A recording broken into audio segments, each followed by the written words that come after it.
Om Namo Bhagavate Vasudevaya.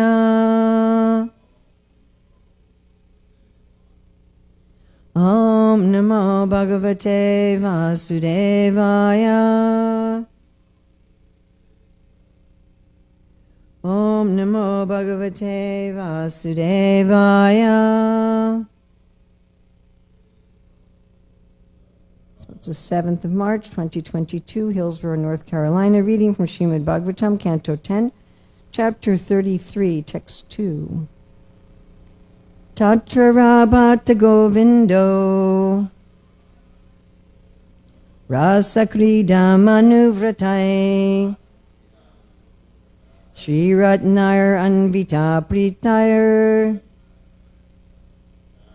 Anyonya Badabahubi.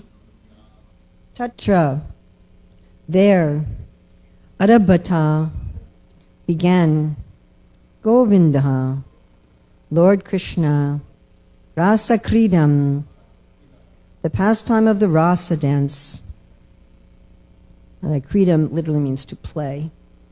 Anuvratai, by the faithful gopis. Shri, of women. Ratnai, the jewels. Anvitaha, joined. Pritai, who were satisfied. Anyonya, among one another. Abada, entwining. Bahubihi, their arms. BBT translation. There on the Yamuna's banks. Now, by the way, Sanatana Goswami is going to translate that differently.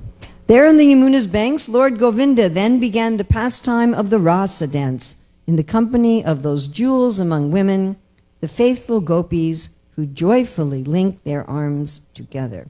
So there's no BBT translation, purport rather. We're going to go to Krishna book. After this, the Supreme Personality of Godhead began his rasa dance. A dance in the midst of many girls is called a rasa dance. So Krishna began to dance among the most beautiful and fortunate girls within the three worlds. That's the Sri Ratna. The gopis of Vrindavan, who were so attracted to him, danced with Krishna hand in hand. So that's the intertwining the hands. So that's basically Prabhupada's giving the translation. Then he says, Krishna's rasa dance should never be compared to any kind of material dance, such as a ball dance or a society dance. The rasa dance is a completely spiritual performance. Okay. And we're going to go to Sanatana Goswami's Tika, which is practically identical to Jiva Goswami's Tika. So he's translating Tatra, which means there. Literally, it means there. So the BBT translation, they translated it as being on the Yamuna. So Sanatana Goswami is translating it as follows. When his mind was in harmony with their minds, Tatra, which reminds me of what you quoted yesterday, so I'm going to refer to that again today. He then began the Rasa dance, a huge festival which he desired to perform previously on attaining these women whom he most desired. He had the excellence of the supreme male by revealing his outstanding powers and sweetness as the Lord of Gokula, Govindaha. They were the best of all women, Sri Ratnai. Nandartha Varga says Ratna means best of a species. Literally, it means jewel. This shows the best ingredients for the rasa dance. They were furthermore influenced by the most intense prema for him, pritai. So that's a different way of translating pritahai. And you remember how it was translated in BBT? That they were very happy. And were solely dependent on him. Anuvratai. Anu means to follow. Vrata means vow or one's essence. There were many hands. Anyonyam refers to all the gopis rather than one gopi being with him. There was a gopi on either side of him holding his neck. This is the characteristic of the rasa dance. Rasa dance is defined as women holding the neck of the male dancer on either side and forming a circle. They thought, quote, he should remain in this circle and not leave, unquote.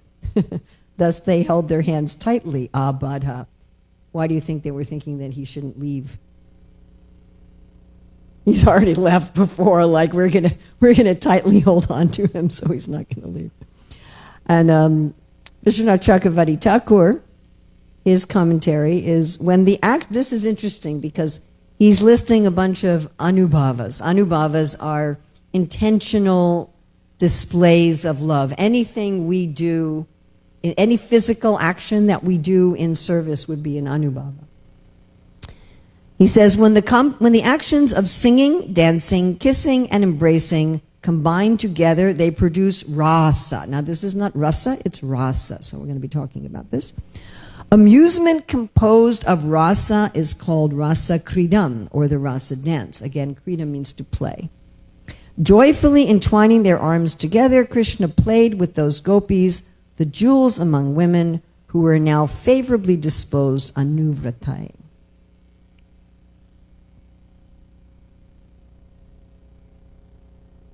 Atra abata govindo rasa kridam manuvratai Sri Ratnair Anvita Pritayar Anyonya Badabahu Bihi. There on the Yamuna's banks, Lord Govinda then began the pastimes of the rasa dance in the company of those jewels among women, the faithful gopis who joyfully linked their arms together. All right, so.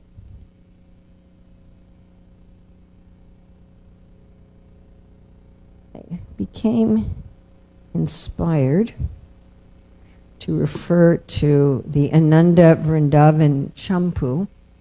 And so while I was doing my puja this morning, I listened maybe 5 times to Maharaj's audio book of the beginning part of this chapter. Okay. So this is from chapter 20 of Ananda Vrindavan Champu. The burning pain in the hearts of those fortunate gopis who were the very life of Krishna had now been extinguished. How did it get extinguished? By him regretting his actions and their conversations and him saying, I can't repay you. Taking to heart the gentle nectarian words flowing from the full moon of Krishna's mouth, the gopis went almost mad as they caressed him with their trembling arms. They desired to enjoy their lover who displayed irresistible attraction. With his incredibly gorgeous form, looking more beautiful than 100,000 cupids, Krishna served the gopis a continuous feast for their eyes. Then the enchanter of the whole creation began his pastime of the rasa dance in order to fill the gopis' hearts with endless bliss. Krishna wanted the gopis to perform the joyful Halisaka dance, to display their talents and individual mellows. Bharat Muni, the authority on mundane dramatics, describes Halisaka as a circular dance the girls perform while holding their hands on each other's shoulders. Desiring to enjoy this dance, Krishna spoke to his gopi lovers who resembled the best jeweled flags. Krishna said, "O my beloved gopis, I desire great happiness from all of you. Now please hear my words with faith," which is anuvratai, which we're having in today's verse. "See this auspicious expanse of naturally brilliant beach made by the Yamuna river, her heart bursting with pleasure. It is like a well-plowed field devoid of pebbles." Remember how the gopis are always worried about Krishna hurting his feet on the pebbles. There's no pebbles. "And shining like camphor. Although there are many of you, see if you can make a circle there." Hearing this, the gopis replied, "If we stand in a circle, we will be far away from you. Our hearts are all trembling at this thought. Being so far away from you, we will not be enthusiastic, nor can we endure the sorrow." So they weren't even willing to be like a few meters away after Krishna having left them and come back. Krishna said, "Now just see the potency of my instructions. Though I will stand in the center of the circle with Radhika, I will also remain besides each of you, rapidly twirling around in a playful mood." Their doubts dispelled, the gopis became anxious to see the fun. In great happiness, they joined hands and formed a circle around their beloved Krishna. Their bodies seemed to merge into one form that spread out over the beach, like circular waves expanding in an ocean of moonlight. That circle of all attractive ladies looked like a golden net spread over the waters of eager love for catching the fish-like mind of Krishna with the bait of ripe tumbi fruits. The rasa circle resembled a fortress of moonlight topped by the black flags of their swaying black braids and decorated with golden pots shimmering in the reflection of their full moon faces. The rasa circle looked like a huge earring decorating the ear of the goddess of the earth, or a golden bracelet of Manasotra lake surrounding Sumeru Krishna, or like a giant bangle around the full moon of Krishna. It looked like a potter's wheel rotating from the touch of a potter expert in Cupid's sports. It appeared like a circular grove of interlocked golden desire creepers, decorated with dewdrops of perspiration, springing up instantaneously without any seed on the camphor dust beach beside the Yamuna. As literature is decorated with essays, all forms of auspiciousness and happiness ornamented this dance. Like skillful poetry that can be read forward and backwards. Have you ever seen a poem like that? That can be read forward and backwards? The chitra, the circular poems? Yeah, but there's even English poetry that you can read forward and backwards. The rasa dance sometimes went one way, and at other times the opposite way. As poetry is marked by equal flowing syllables, the dance progressed with balanced steps and no stumbling. So this dance is the manifestation of the ultimate poetry, which we'll get to in understanding the difference between rasa and rasa. As poetry is written in both local and Sanskrit languages, various statements and counterstatements punctuated the dance. As poetry is ornamented with puns, which compress two meanings into one sound, tight embraces ornamented the circular dance. As poetry is adorned in alliteration, similarly, during the dance, the gopis wore suitable clothing to accentuate the various movements of their hands and feet. Right, we saw this yesterday with the dances for Lord Shiva, that they wear suitable clothing. I remember Champaka was mentioning that for many of those girls, that was their first time wearing the suitable Bharatanatyam clothing. As poetry is ornamented with repetition, so in the dance, one Krishna appeared as many. Isn't that cool? Right? Like we think about, what sort of famous poems can we think about that has beautiful repetition?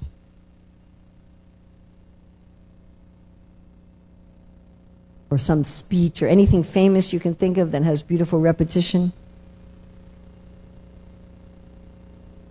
What about Martin Luther King's I Have a Dream speech, which is famous for repetition? Right? Or Edgar Allan Poe, Thus Spoke the Raven, Nevermore. What? So we have very famous poetry that has this element of repetition. We have in the Gopal Champu, the Govardhan circumambulation song, right? That has the same question repeated over and over again. Oops.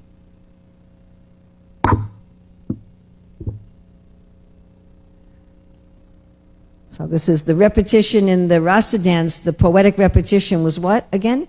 That Krishna. There were lots and lots of Krishnas. That was the repetition of the rasa dance. As poetry has both flowing and syncopated meters, similarly the dance sometimes proceeded steadily and sometimes in a halting motion. As the eye has a black spot in the center, the circle of dancers had Krishna in the center. Now this one, I always wondered about this one. Without anyone's notice, Yogamaya dressed the gopis in beautiful clothing and ornaments perfectly suited for the rasa dance. Did you ever wonder about that? How they showed up at the rasa dance with their clothing put on upside down and inside out, and they had their belts on their necks and their necklaces on their belts and sometimes on their feet. It was dragging, and so that was charming because they were so eager to meet Krishna, but it wouldn't be so suitable for dancing. So Yogamaya has switched their clothes. Without knowing why, Krishna felt overwhelmingly attracted to the gopis. Just see how expert Yogamaya is at satisfying Krishna's heart. Fearing that they had become too spread out, the gopis gathered together again. As poetry may have the fault of looseness, the gopis placed their arms on each other's shoulders in order to close up the gaps between them. Then Krishna, the king of all pleasure, left the center of the circle and quickly entered between each pair of gopis. Releasing their locked arms, Krishna placed his arms on the gopis' shoulders and danced with them. Coming between the pairs of gopis, Krishna first faced them and then hid behind their backs. Krishna held their necks between his arms and moved about. By this, the rasa circle took on a spectacular appearance, like a fire band twirling around, straight, then reverse, then zigzagging. Krishna's attractive dancing movements filled the gopis with desires to associate with him. Turning at full speed and putting his arms on the left and right shoulders of two gopis, Krishna simultaneously embraced both of them. Making a space between the two gopis whom he had just embraced, Krishna swiftly moved behind them. Then taking his hand away from one and using the shoulder of the other, he circled around again to face them. This is nice choreography that our dancers can think about when they're choreographing a dance. In this way, the fun-filled rasa dance continued. Again, this word was rasa krida, fun. Moving in the zigzag motion, Krishna rapidly and skillfully went around to embrace each gopi from front and back. Krishna's artistic dance of love filled his dearest gopi and all others with ecstatic joy. So it's very interesting, this Sanskrit rasa and rasa. And of course, Rupa Goswami takes Bharat Muni's understanding of rasa and applies it to spiritual life. So we're going to just look here how the ultimate rasa is rasa. The ultimate rasa is rasa, particularly this rasa dance. So I'm sure you're familiar in Bhagavad Gita, Arjuna is sometimes called Kaunteya. Right? So Kunti, in Sanskrit, the vowel u can expand to the vowel au. And there's basic vowels in Sanskrit, then there's expanded vowels in Sanskrit. And we see this also with Vasudev and Vasudev. So when you use the simple form of the vowel, it can indicate the parent, and the expanded form of the vowel often indicates the child or the progeny or some kind of expansion. So similarly, we have the short a, which is pronounced like the English short u, like bus, we have rasa. And then we have rasa, which is an expansion of rasa. So if you take the basic rasa and you expand it, you have rasa. So rasa means taste. I mean, it's a difficult word to translate. Srila Prabhupada wrote that in the Nectar Devotion, that it's very, by the way, I owe that to Garuda Prabhu, with whom I consulted yesterday. So rasa is a very difficult word to translate. Srila Prabhupada wrote in Nectar Devotion that he was having difficulty finding an English equivalent, and he said that he just chose to use Bhaktisiddhanta Saraswati Thakur, Prabhupada's equivalent of mellow, which of course doesn't really make it in 2022. Mellow is, I don't know how it was used 100, 150 years ago, but today it's used as an adjective, that something is not harsh. It's kind of laid back. It's casual.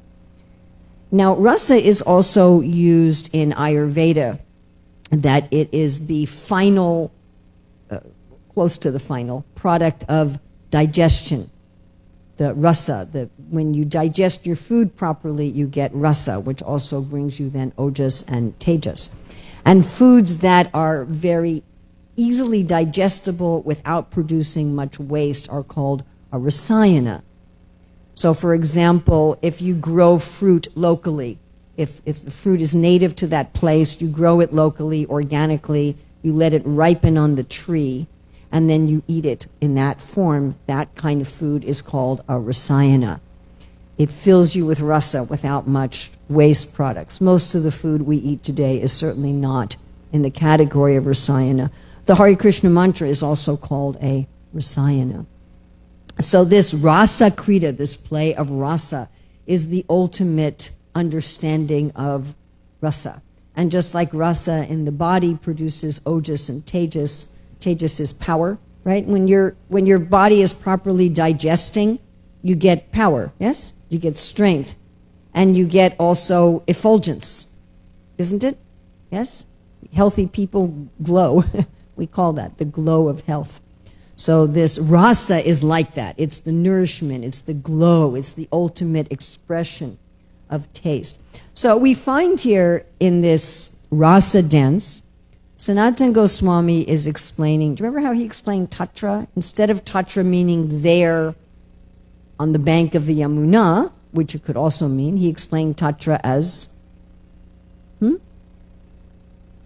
here in the heart. That they were here with Krishna. They had a oneness of interest.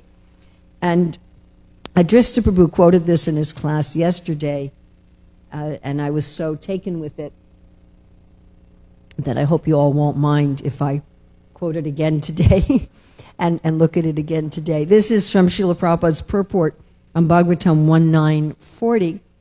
And those who are familiar with Bhagavatam 1.9, what's happening in 1.9?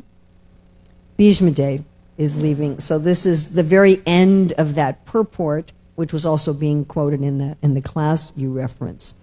So how Bhishma Dev, at the time of his leaving, it's interesting, his destination was where? Vaikuntha. Yeah, and he had a mood of dasya mixed with vira, dasya mixed with chivalry. But he asked for the blessings of the gopis. And of course, this incident is particularly instructive because, as Ramananda Roy states, I believe at least twice in Madhya 8, and it's also stated at least twice in Bhakti Rasamrita Sindhu, that although one can say that the different primary rasas are higher, on the other hand, each person's eternal rasa is the highest for that person. I mean, this is a general principle. We can talk about what is best, but then we can also say, well, what is best for me or you? And what is best for me at this moment? Like Rupa Goswami says that only foolish people will not live at the bank of Radhakund. So are we all fools? No, we understand that living at the bank of Radhakund would not be best for us at this point in our life. I have a very dear friend who's been living in Vrindavan for years, and at one point, she has a place at the MBT. At one point, she also rented a room on the bank of Radhakund where she would stay like 2-3 months a year. And she did that a few years, and then she said, I realized that that wasn't the best thing for me, that it was better for me just to stay in the MBT. I mean, of course, we have devotees who have service there. We have a ISKCON temple there at the bank of Radhakund, our Gopal Mandir. But my point is, it's not that the whole ISKCON should empty out its temples and everybody should run to the bank of Radhakund. I mean, we wouldn't even be able to, we damage the whole ecosystem there. And plus, we wouldn't be pleasing Srila Prabhupada and Sri Chaitanya Mahaprabhu. And it wouldn't be the most favorable thing for each of our service. So in a similar way, each devotee has their eternal relationship with Krishna. And like there's this one story in Bhakti Rasamrita Sindhu and Nectar Devotion of one of Krishna's servants, I think it's Patri, and he's standing by when Krishna is joking with his friends. And as they're all joking and laughing, he starts to relax. And he starts also to smile. And then he feels very uncomfortable. He feels, I don't want this intimacy. And he goes back to his mood of dasya. Right? In Sakya Ras and in Madhurya Ras, there's a stage called pranaya, which means equality, which happens very early in Sakya Ras. But it's not there in Dasya Ras. There's not a feeling of equality. There's a feeling of reverence. And so this person who's naturally in servitude, when he starts feeling this equality of friendship, he doesn't like it. It's not tasty for him. And it doesn't give him rasa, right? And Rupa Goswami, now I'm in the midst of studying this, the compatible and the incompatible rasas, right? Which work and which don't. So it's not that someone like Bhishma doesn't understand the gopis, on some level and doesn't appreciate them. He's asking for their blessings, but it's not tasty for him. He wants something else. Now, it's interesting that it's described in the Bhagavatam that Bhishma also attains a perfection of oneness. And so we find that the impersonalists, they interpret Bhishma's passing as he merged into the Supreme. And this concept of merging into the Supreme as being the doctrine of Hinduism or the doctrine of the Vedas is very prevalent in the world. Therefore, Srila Prabhupada has in his pranam mantra, Nirvisesha Shunyavadi. Oh, also in Prabhupada's pranam mantra, Namaste Sarasvate Devi. Sarasvati, the servant of Sarasvati, becomes Sarasvate, which is, again, A is the expansion of E. I mean, I had this recently, one of my old high school friends who's what he calls himself a Messianic Jew, that he's a Jew who worships Jesus. He sent me this whole article about how, Hatha Yoga is dangerous because you're going to merge with God if you perform the asanas, which is, of course, ridiculous. But this concept that becoming one with God is the goal of Hinduism or the goal of the Vedas is very misunderstood. And this oneness that Bhishma achieves, or that here the gopis achieve, this tatra, this oneness of interest, is a very sought after, desired, and important achievement, which Prabhupada describes at the end of that purport as follows, in reference to the gopis. The equality is one of perfect ecstasy, where the differential conception is completely eradicated. Now, that sounds like merging, doesn't it? The differential conception is completely eradicated. There's no difference between me and Krishna. Why, Prabhupada says? For the interests of the lover and the beloved become identical. And this is, of course, explained also in Ujjwala Nilamani in reference to the gopis, that they have some artha love. Artha means a goal. That their goal and Krishna's are the same. Now, the queens of Dwarka don't always have this. And they generally do, but not always. And it's explained by Rupa Goswami that the times when they don't are when Krishna's not so attracted. Which is explained in the Bhagavatam, right? That the queens of Dwarka, they would display many feminine features, but Krishna would be detached. But Rupa explains that was the time when they didn't have absolute oneness of interest. But the gopis always have this absolute oneness of interest. Krishna's happiness is my happiness. I mean, we get a little bit of an idea of that in this world when we love somebody, isn't it?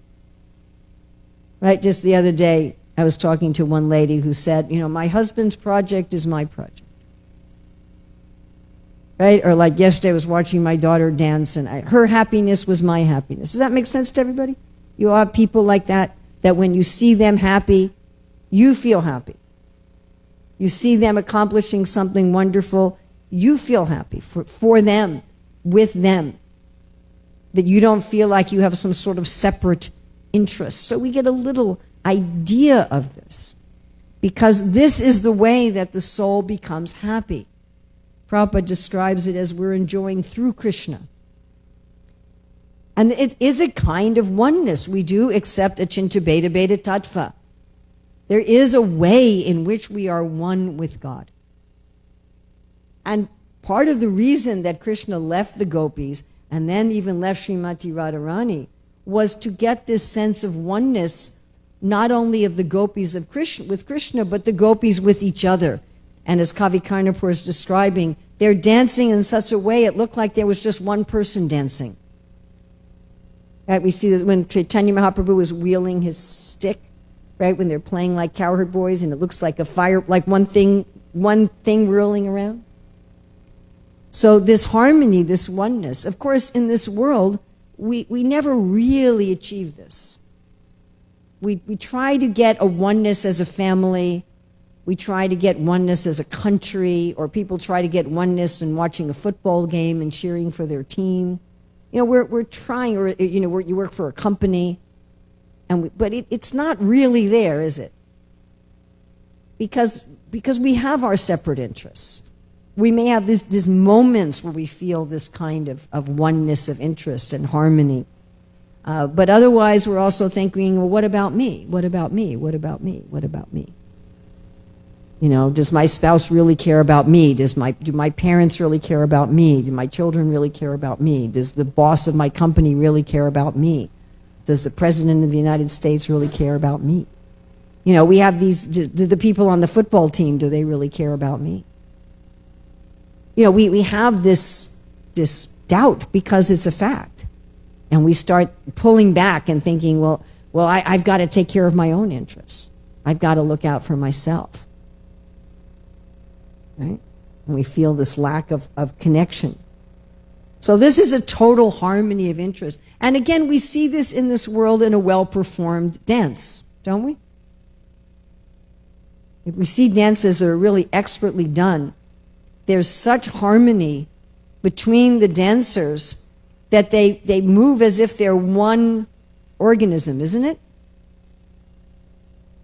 And there's even, you know, I think in the Olympics they have synchronized swimming like that, some synchronized events.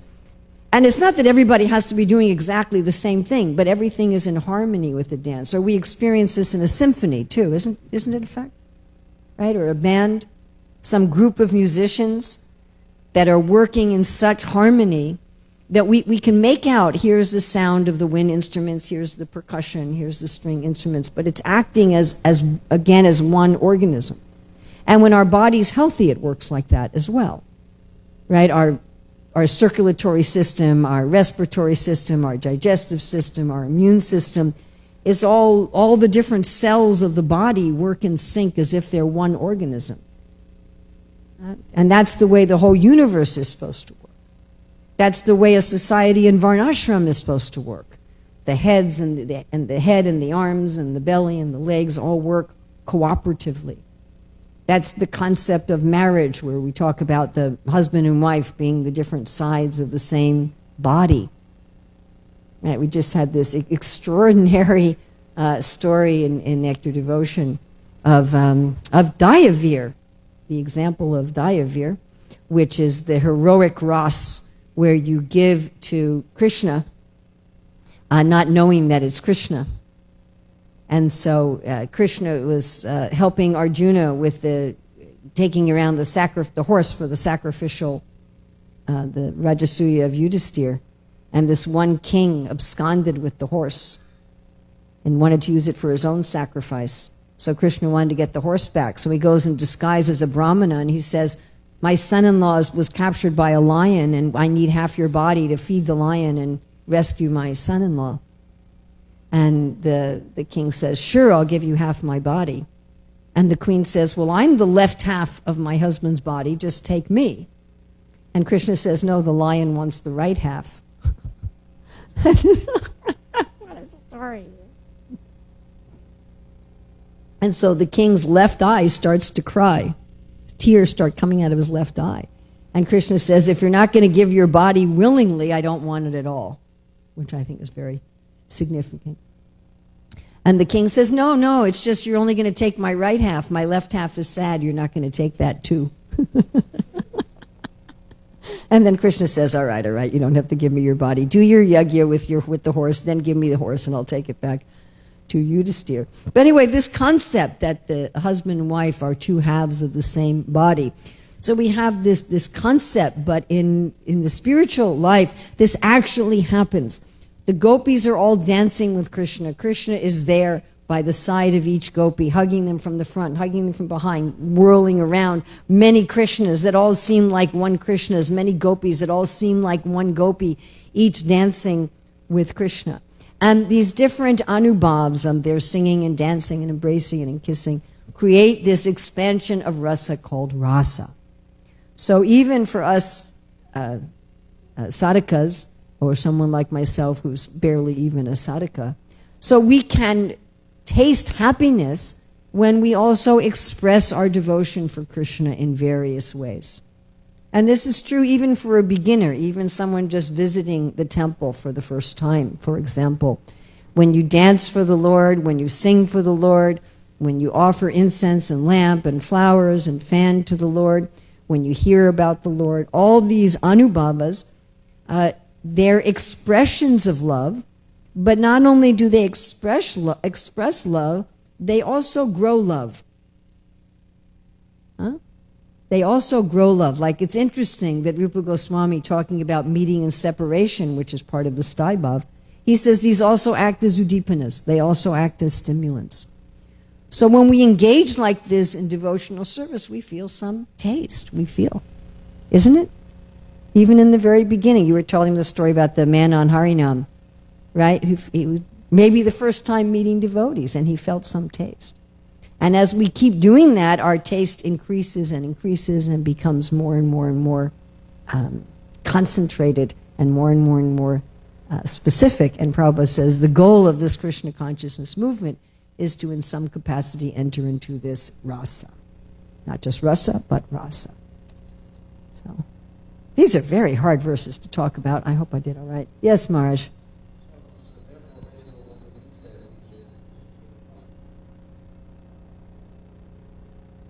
Well, with the anubhavs that we should do, we should certainly be singing and dancing. We're just about to do that. Some of them are appropriate to sadhakas and some aren't, and some are appropriate to people in different, even for Bhishma, some of the behaviors of the gopis would be highly inappropriate. Oh, no, yeah, I don't think we want to start drooling. That is an anubhava, yes, it is. Srila Prabhupada ki jai.